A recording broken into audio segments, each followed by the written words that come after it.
Kjo çështje, më thonë, në terminologjinë islame, njihet sikur el-hilmu, kështu më thonë definohet në gjuhën arabe. Në gjuhën shqipe nëse përkthejmë do ta definojmë, më thonë, një person i urtë me fjalë më të ngushta, kurse nëse do më xhanu këtë fjalë, i person i urtë i bën një person i cili frenon veten e tij.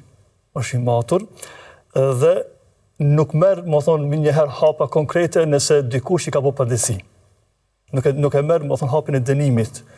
Është shumë zemërgjër, më thonë, jep mundësi edhe një, nuk është hakmarrës, më thonë, është i urtë, i menon çështje të mirë, në shumë aspekte.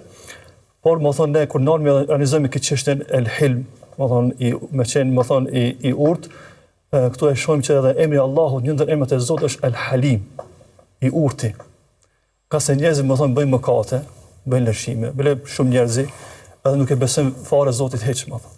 Edhe bëjmë bile Zotit ortak dhe shirk, Allahu, më thonë, jep shans, më thonë.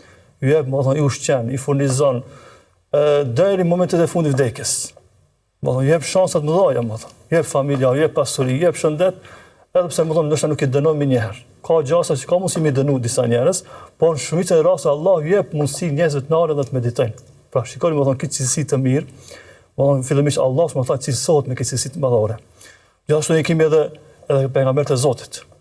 Ata, më thonë, në shumë vende Allah i përmendën që pejgamberët e Allah kanë qenë el-hulema. Më thonë, një ndër ajete që flet këtë mesele është çështja ajeti Allahu thotë Kur'an, inna Ibrahima la'awwahun halim. Ibrahim alayhis salam ishte një i dërguar që në vazhdimsi u ktheshte Zotit dhe ishte halim.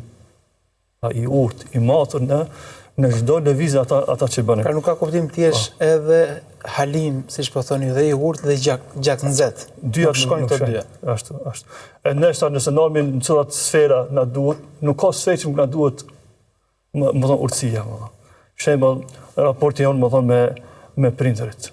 Më thonë, ata më thonë pleqëria e tyre ka mundësi që më ndodhen ata me bolëshime, po ti je halim, ti je më thonë i urtë, më thonë i trajton shumë mirë, më thonë ata mos ma vesh. Gjithashtu më thonë në çështja me më thonë ata që urdhërojnë të mirë dhe nga keqja mësuesit në klasë me nxënësit e tyre, a nuk janë të nevojshëm me qenë ulema këtë rast, me qenë të urtë, nga se më thonë fëmija është fillestar, nuk kupton, duhet më jap mundësinë edhe një herë, dy herë, tre herë.